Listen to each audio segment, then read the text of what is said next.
سنت، اے سنی قوم، محمد کی بیوی کو جہنمی کہا جائے اور تو لمبی چادر تان کے سوتا رہے، یہ کلپ دکھا کے میں تمہیں جگا رہا ہوں کہ آج کفر اس حد تک پڑھ چکا ہے۔ وہ نمازوں میں ابو بکر کو گالی دے رہے ہیں، عثمان کو گالی دے رہے ہیں، عمر کو گالی دے رہے ہیں، حفصہ کو گالی دے رہے ہیں۔ قیامت کے دن اگر ابو بکر نے پوچھ لیا، عمر نے پوچھ لیا، عثمان نے پوچھ لیا، امی عائشہ نے پوچھ لیا، امی حفصہ نے پوچھ لیا، ہمارے وارث ہونے کے دعوے دار تھے تم، ہم سے محبت کے دعوے دار تھے، تم کہا کرتے تھے صحابہ کے وارث دھرتی پہ اہل سنت ہے، اہل الحدیث ہے۔ جب لوگ نمازوں میں ہمیں گالیاں دے رہے تھے تم نے کیا کیا تھا؟ رافضیت صحابہ کو گالی دینے کو اللہ کا قرب سمجھتی ہے۔ احقاق الحق صفحہ 98 پر لکھا ہے، ہم بعض ان صحابہ پہ لعنت کرتے ہیں جن کے بارے میں ان کا عقیدہ ہے کہ انہوں نے نبی کی وفات کے بعد ہی دوبارہ کافر ہو گئے تھے۔ یاسر خبیث جو حقیقت میں خاسر خبیث ہے، خسارہ پانے والا خبیث، وہ نماز پڑھتا ہے اور نماز میں قنوت کے لیے ہاتھ اٹھاتا ہے اور ابو بکر، عمر، عثمان، عائشہ، حفصہ میں نماز میں لعنت کرتا ہے۔ وَلَعَنَ أَعْدَاءَهُمْ أَجْمَعِينَ وخص باللعن أبا بكر وعمر وعثمان وعائشة وحفصة وقتلة الحسين عليه السلام۔ انا للہ و انا الیہ راجعون۔ اس کلپ کو دکھانے کے دو مقصد ہیں۔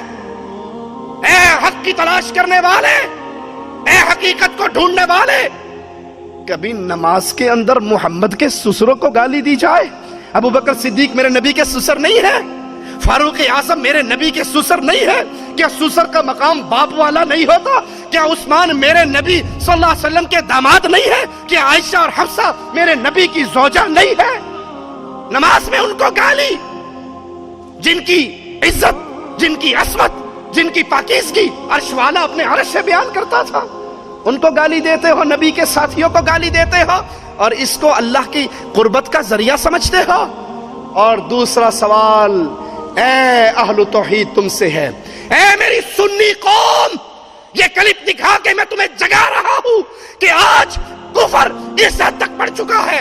وہ نمازوں میں ابو بکر کو گالی دے رہے ہیں، عثمان کو گالی دے رہے ہیں، عمر کو گالی دے رہے ہیں، حفصہ کو گالی دے رہے ہیں، خدیجہ رضی اللہ تعالی عنہا ان کے رسول صلی اللہ علیہ وسلم کی زوجیت میں آنے والی بیویوں کو گالی دے رہے ہیں۔ آپ کا اور میرا کردار اس کفر کو روکنے کے لیے کیا ہے؟ کیا جواب دو گے؟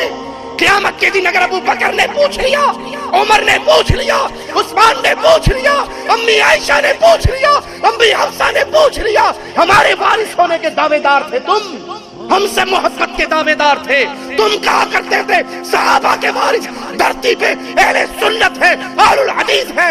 جب لوگ نمازوں میں ہمیں گالیاں دے رہے تھے تم نے کیا کیا تھا؟ تم نے میرے نبی کی بیویوں کی عزت کو بلند کرنے کے لیے کیا کیا؟ ارے ان کی عزت کو تو رب نے بلند کر دیا، لیکن دشمنوں کا منہ بند کر کے خود اپنے آپ کو تو جہنم سے بچا لو۔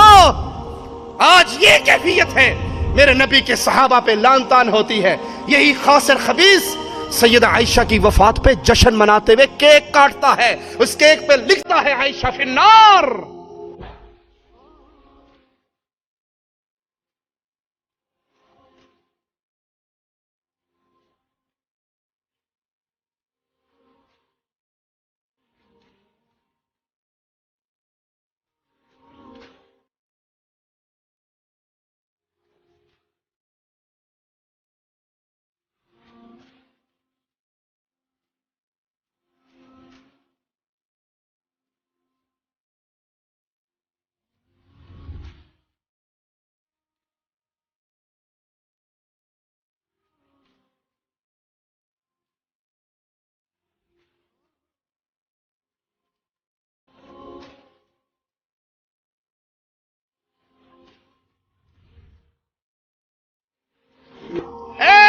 سنت، اے سنی قوم، محمد کی بیوی کو جہنمی کہا جائے اور تو لمبی چادر تان کے سوتا رہے، مصطفیٰ کے پیارے ساتھیوں کو جہنمی کہا جائے اور تجھے اپنی دکان اور کاروبار سے فرصت نہ ہو، تیرا اندر کا ایمان تجھے جھنجھوڑ کر دعوت کے میدان میں نہ کھڑا کر دے، تیری غیرت کا کیا فائدہ؟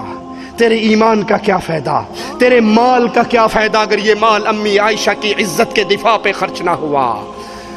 مزید علماء اور مقررین کے بیانات سننے کے لیے ہمارے YouTube چینل کو سبسکرائب کیجیے۔ جزاک اللہ۔